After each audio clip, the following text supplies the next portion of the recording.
In this video demonstration, we're going to talk about how matte lamination over the top of a foil substrate will change the surface properties of that material and will actually make it go matte.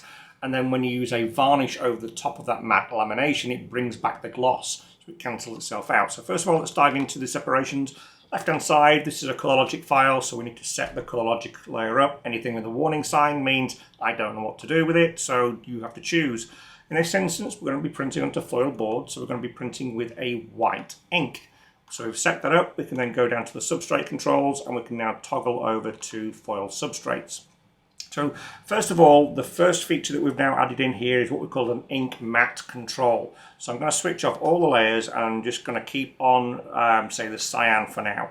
And I'm just going to take our matte control slider here and leave it at 0. So if we have foil, and then we print ink over the top of it, currently what it looks like is just high chrome foil for everything, and that's not the way it works in printing. So inks have a matte type effect when it goes down over the top of the foil substrate. You're also creating an ink film layer which also affects the optical properties of the material. So light scattering back off the substrate, coming through the ink, diffuses.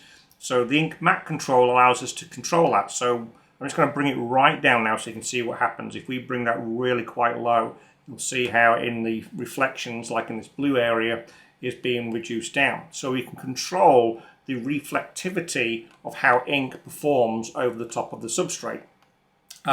So we've set it to around about 0.4, which is probably about right. And then it's compounded when you put every other layer over the top of it. So we're going to get slight dulling down. So where we have the blacks, etc., you get less light shining through because obviously light is being blocked. So that's the first fundamental part of the new upgrade that we've added into it, is how to control the inks that are printed over the top of it. Now, beyond there, we also have the option to put on a lamination. So let's just put on the ColorLogic layer for now. So the ColorLogic layer, for all of you that don't know, let's just switch everything off. And let's just switch the ColorLogic layer on. So the ColorLogic layer is using a white mask to mask everything out. So all the effects are created through the ColorLogic system. Okay, next what we're going to do is we're going to add a lamination layer. So from the little plus symbol here, click on it, and we'll go to Import Layer from PDF.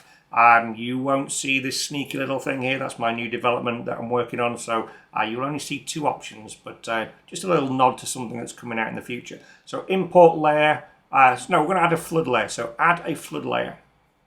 And we're going to go down to lamination. And we're going to click on confirm mapping. So that's now going to put a lamination layer over across the top of the entire sheet.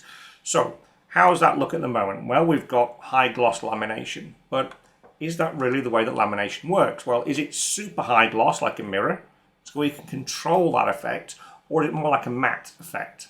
Now what we're doing here, because we're matting down the effect through a matte lamination also affects the color, so it actually goes slightly lighter, and we can control that effect through the matte veil.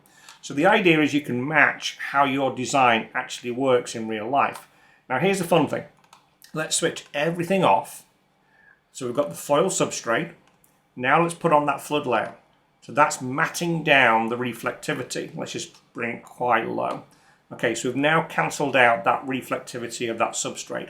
But what happens if we put a varnish over the top of it? So we've got Duplo here. So I'm not going to switch on just yet. I'm just going to move it up above the top. Now, first of all, you'll also notice that we have the ability to move layers. We can move a layer up, down, one space at a time, or we can move it top to bottom, or we can delete it, and we can add layers. It's a fundamental part of the rendering process is that you have to be able to move things around. Okay, so what are we going to do next? So first of all, let's put on some of our CMYK. So we've got that matte effect happening through the substrate interaction. Okay, so we can actually see how that works, as I showed you earlier. So we've got the matte lamination over the top of the foil substrate on top of the matting effect of the inks. 3 separate calculations going on at the same time. Now we also have the ability to then put this Duplo layer on, and when we put Duplo on, that's going to bring back that gloss effect in the areas where the Duplo layer is. So you can now see we've got this high chrome effect. So if you take a look at the ColorLogic logo here, so we've got matte lamination over silver foil with gloss UV cancels out, and we get that really bright punchy effect coming back through.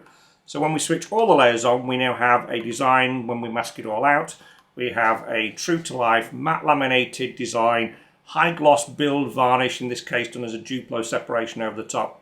Now, if I was doing this as a different separation, I could swap that out. So maybe I've decided I'm not going to use Duplo. I'm going to use a flood layer as just like a spot varnish, should I say. Well, we can do that in two ways. First of all, we could actually just switch off the sculptured varnish. So this is the quickest way to say, do I like it better with it raised or not? So we can switch that off. Well, we've still got that glossing effect coming back, but it's now flat. We have no 3D depth to it. If we switch on the 3D depth, we can actually bring that back, and we can then say, okay, I've got that really kind of like domed effect. So you can decide, do I want to use it flat as a spot UV or raised like a Duplo? You could also use the remapping manager, so you can click on here and go to the mapping manager. That'll bring up a new option to be able to remap everything. In which case, I'm just going to do this here. Color Logic goes to Color Logic. Duplo, let's do that just to a varnish, so it's no longer the Duplo. Magenta goes to CMYK, mask goes to a direct mask, yellow, etc, etc. So we should now be able to confirm that mapping.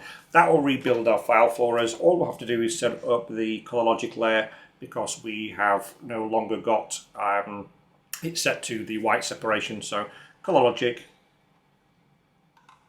open up that separation, oops, click on white. We've now got our file masked out. Now, we don't have a lamination on here because obviously we've reprocessed the file, so we would have to add on a lamination if we wanted to do so.